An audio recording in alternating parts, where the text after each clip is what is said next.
So today, I want to begin a new series that we're calling At the Core of Joy, and we're looking at the core values of Community of Joy. We have 8 core values here, and I worked really hard to get them down to 2 words. Well, why 2 words? There's one I couldn't get to 2 words, it's 3. But why 2 words? 2 words because if it was a paragraph or a sentence, you wouldn't remember it. But 2 words you can remember. 16 words. Actually, it's 17 words to get all of our 8 core values, and you can remember them. And every time I talk about one of them, which we'll talk about later, beloved mess, Rob Sauer, he looks up at the wall exactly where it was when I had the words on the wall a long time ago. Yeah, it started up there, but then I moved them around, and he looks up there and he remembers that. And see, so those 2 words are a memory technique. And why? Because core values aren't something that we're supposed to just have on our website or on our walls or on a piece of paper. They're words that guide, they're principles that guide or kind of dictate our behavior. We hope that these core values are lived out in the way we do church, the way we do life together. And so we have 8 core values that are 2 words each, except one is 3. The third word is the, because it didn't make sense to say among broken. It makes better sense to say among the broken. And so we have 8, but we have one that we're going to talk about today that has to always be first. The rest of them can come in any order, but today's core value is always first, and today's core value is always Jesus. Everything that we do as a church, as a congregation, as a group of people is always all about Jesus. Everything we do, everything we say, the way we live our lives, the way we do ministry, it's all about Jesus. And that's why it has to be first, because Jesus is first and central in our lives as a congregation, as a people, as individuals. Without Jesus, we're nothing. Without Jesus, we're not a church. We're just a group of people gathering together to sing songs and do good things in the world.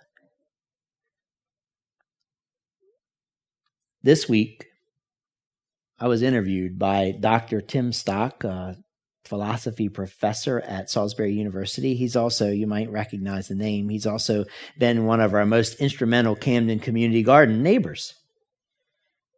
He's interviewing faith leaders in the community, especially Christian church faith leaders in the community, to talk about the role that God plays in our lives. And this interview was long and extensive.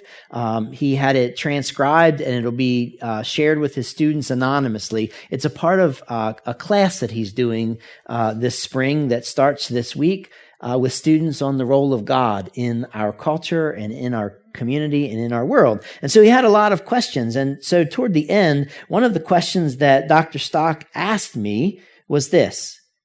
He asked me why God matters to my work. And that's a great question. And I told him, and I'm not going to tell you I'm not going to read what I wrote because it was long, but in a summary form, I told him that God matters in a huge way, because nothing I do is worth doing if I don't do it in thanksgiving and appreciation for the love and grace that Jesus has given to me. All that I do, all that I'm about, all that we're about. That's why always Jesus is our core value. All that we're about, all that I do in this community is done in thanksgiving and appreciation for the grace and love that Jesus has given to me and us. God matters hugely.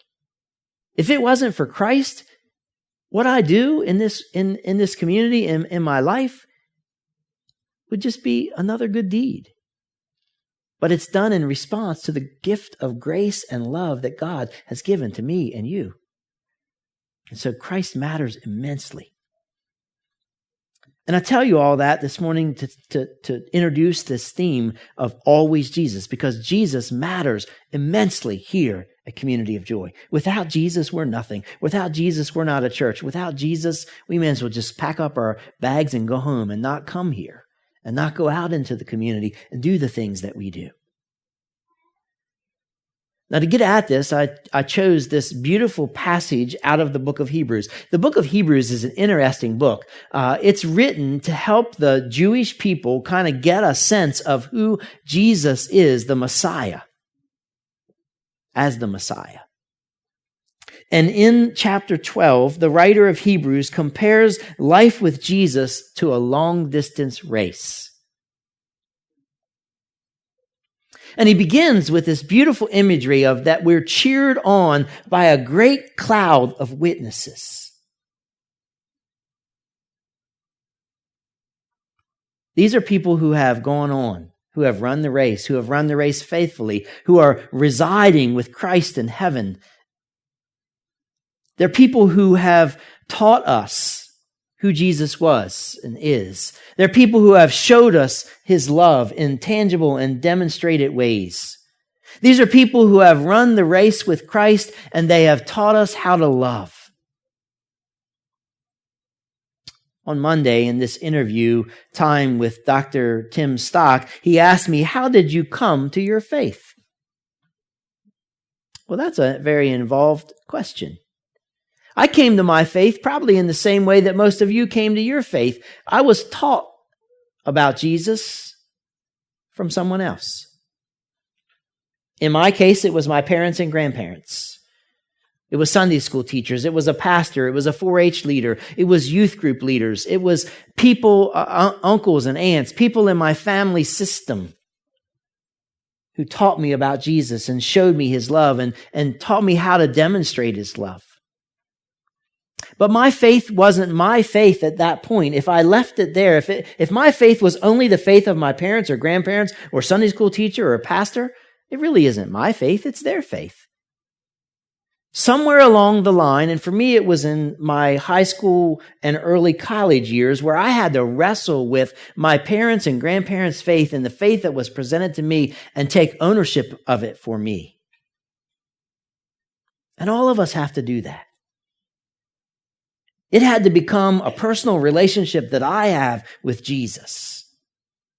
Because I can't stand on the relationship that my parents have with Jesus. I can't stand on the relationship that my grandparents have with Jesus. I can't stand on my 4-H leader's relationship with Jesus. I have to have my own, and I have to stand on that relationship, and so do you. So as I've been talking about this great cloud of witnesses, I've named some of the people who are in my great cloud of witnesses, and perhaps some of those very same people are in your great cloud of witnesses. And some of us have the same people in our great cloud of witnesses. And some of us don't. But all of us, if we have a faith in Jesus and we have a relationship with him, we have some people that have gone on who have taught us about who Jesus is and how to share his love in the world. And so this is just a rhetorical question, and you've probably already been thinking about it. Who is in your great cloud of witnesses? I'm not asking you to answer. I'm just asking you to think and recall and give thanks for who they are and what they've done in your life.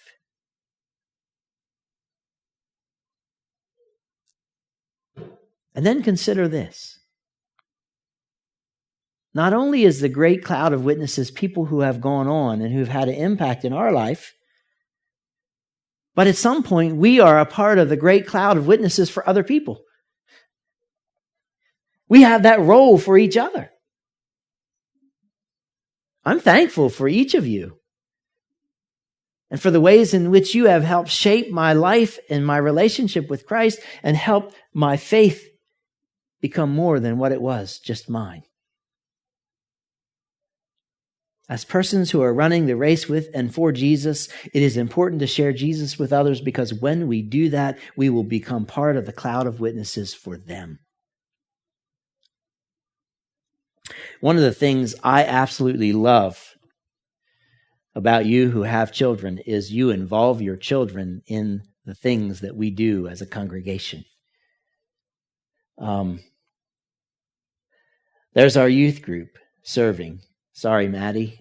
She's not here. She got half cut off, but that's how the picture was sent to me. I didn't know who took that picture, but it wasn't me. I wouldn't have cut her off. But anyhow, there's our youth group learning the values of always Jesus, of sharing Jesus' love.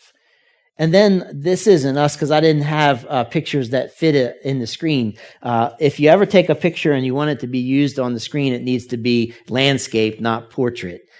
Portrait then makes them look fat and ugly and whatever, and it just doesn't work. But this is the Restoration Project, the church that works with us. And this family served, the DiCarlo family, and they brought their 3 little girls. And there they are with spoons in hand serving and happy and engaged in this process. And so that's how we form faith in our children until they can wrestle with it. I absolutely love seeing the Hobsons and their children, and Kathy and CJ Cannon with EJ and Caitlin there this week. And, it's just a beautiful thing when we teach our children the values of our faith and the values of Jesus.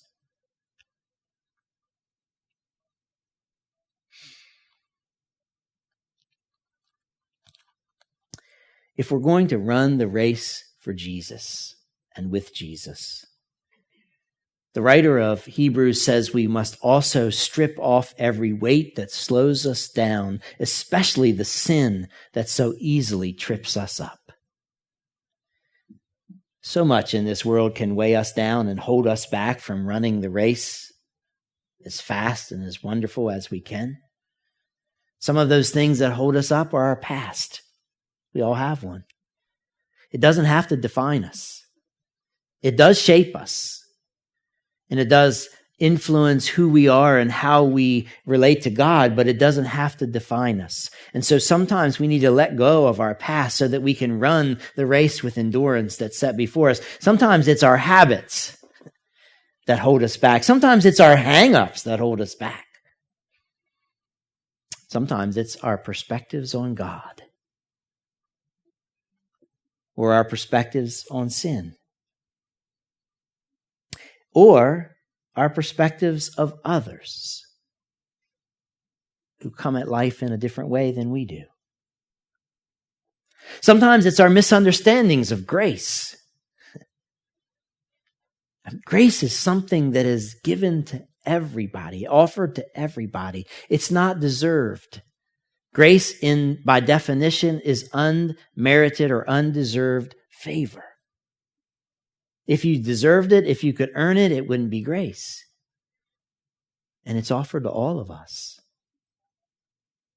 Sometimes it's our misunderstanding of the tasks that God gives us. And let me just tell you right now that God never gives you or me the task of judging others. That is not a task or a role that we have.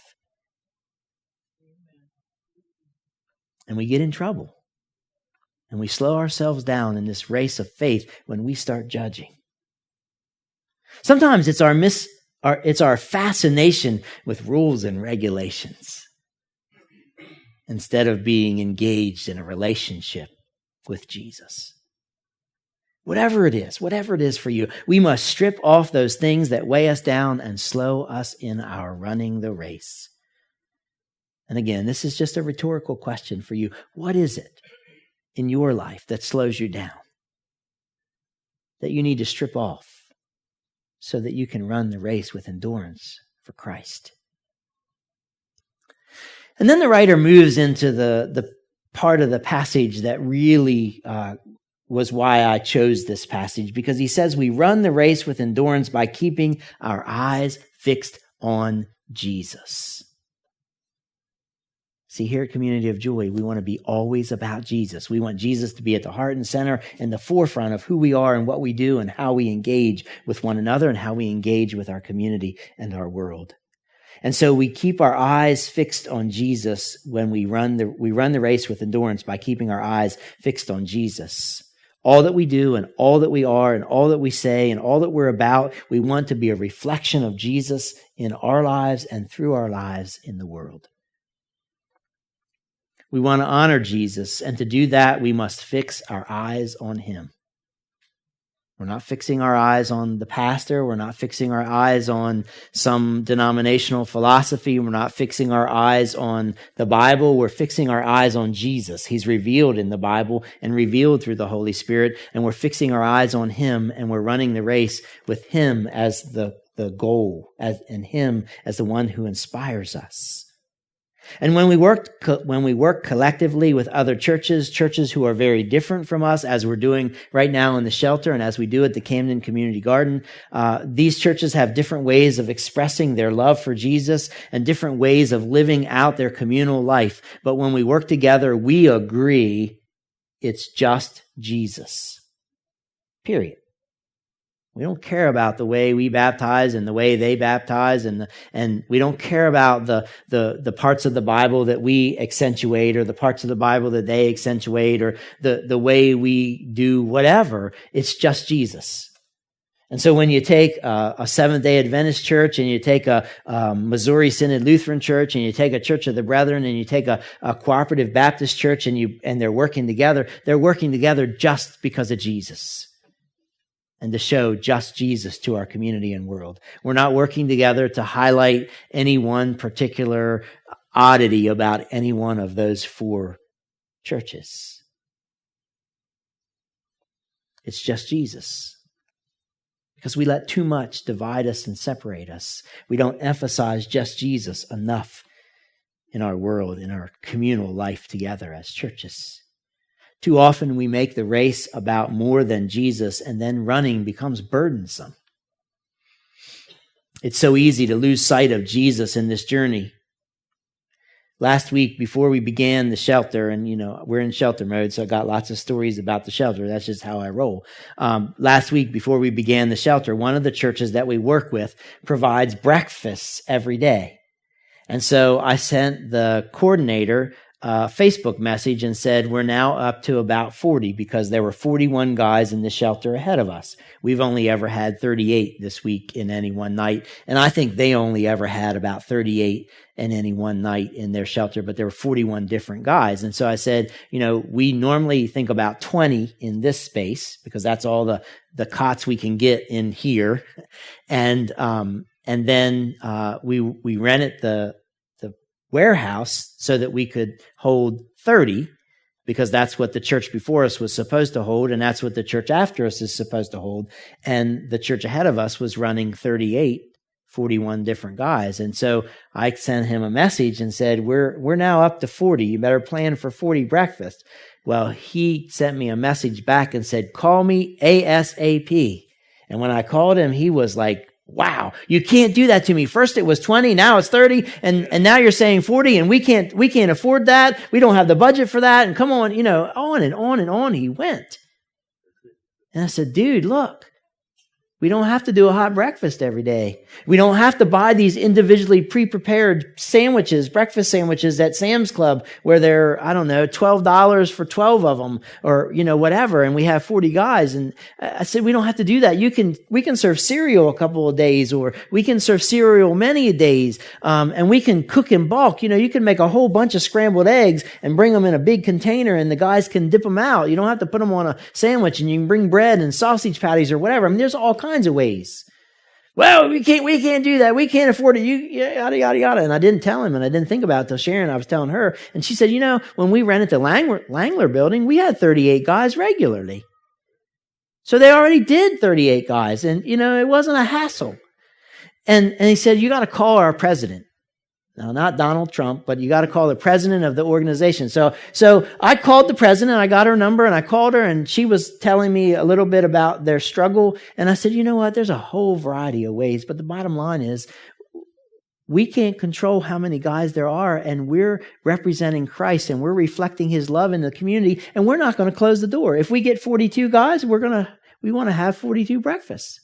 And if that's a hardship for you, let me know and we'll find ways to do it. Or we'll create a different plan. Instead of the hot breakfast, we'll do cereal a couple of mornings, or we'll find money. But we're sharing the love of Christ to these folks who come into our care, and we want to provide for them.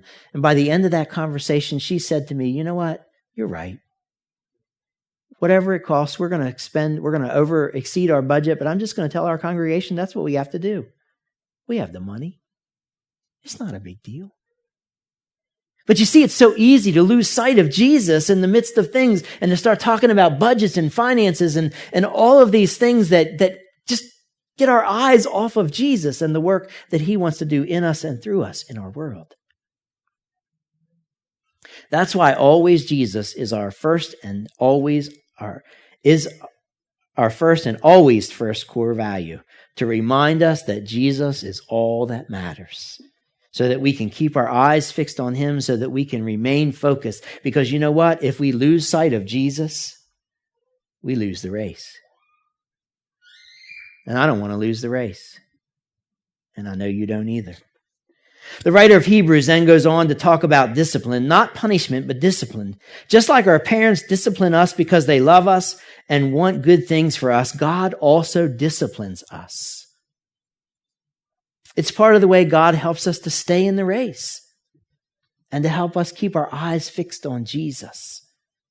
Discipline is a necessary part of life, as the writer indicates.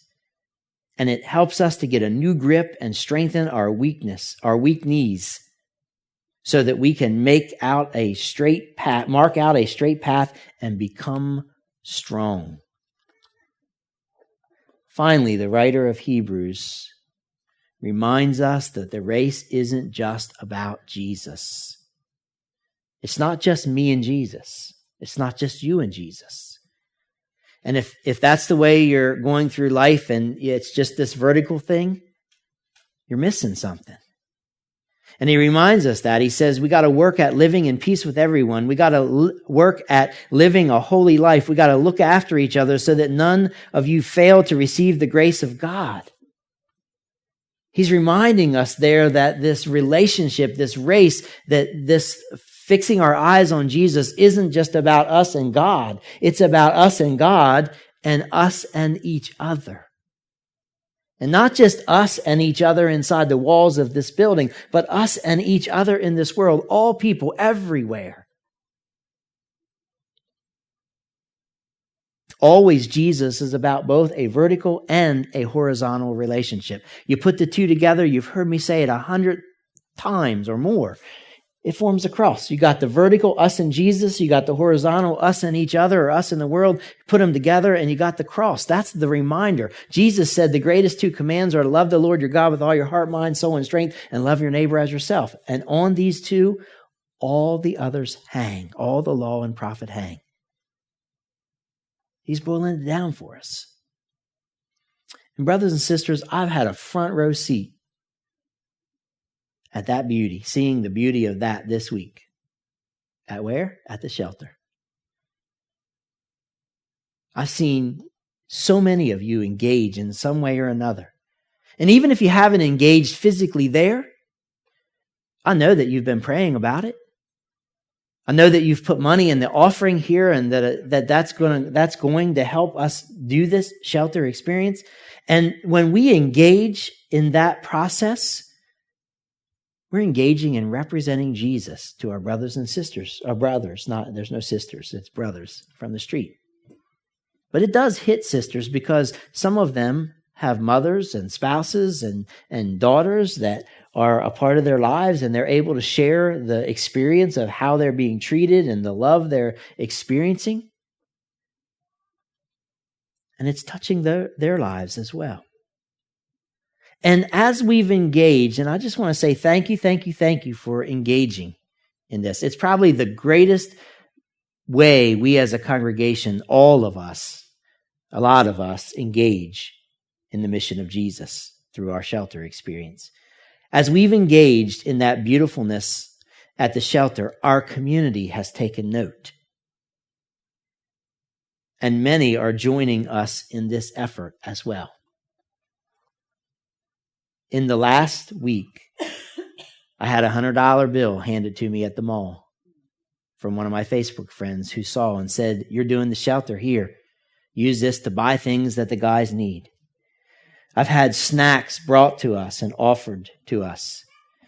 I've had toothbrushes and backpacks and a bike seat last night. I have some Facebook friends that I met through the garden who take old bikes and tear them apart and rebuild them and put together bikes that are usable and make them available to the homeless guys and other people in our community who maybe couldn't afford a new bike. And they love to get people riding bikes. And I thought they would have a seat. And one of our guys, who last night spent his third night ever in a shelter, 21 years old, from Baltimore, Maryland, spent, I don't know how long, I haven't asked this question yet, and he didn't say, but I suspect it's a while. He has a felony conviction for assault, first-degree assault with a weapon, and he's 21 years old. So he spent a lot of time, I suspect he spent a good bit of time in jail, and he's now out. He came over here because he thought he had family he could live with. And he lived with them for a while, and then he lost the job that he had, and he was not able to contribute to the family, and so he's in the shelter. And so he came to us, and I can see the fear in his eyes. And he asks lots of questions about, how am I going to do this? And I don't know if I'm going to make it. And I don't know if I'm going to be alive in a couple of days, because I just don't know how this can happen. And I'm thinking, wow, dude, you spent some time in jail. And how did you survive that? This is a cakewalk compared to that, I think. I don't know.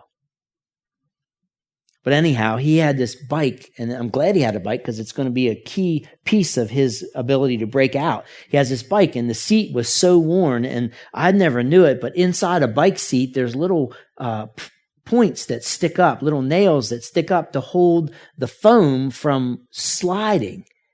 And so he had 2 pair of pants, and one of those pair of pants was ripped back here, and he showed it to me. He said, I can't keep riding this bike seat because it's ripping my pants. And so I reached out to my friends, and last night they brought 5 different bike seats over because they didn't know which one would fit his bike and work for him. They brought them over, they brought their tools, they changed his bike seat, and then in the process, he didn't have to do any more than that. But that's not how my friend Jeff and Chelsea roll.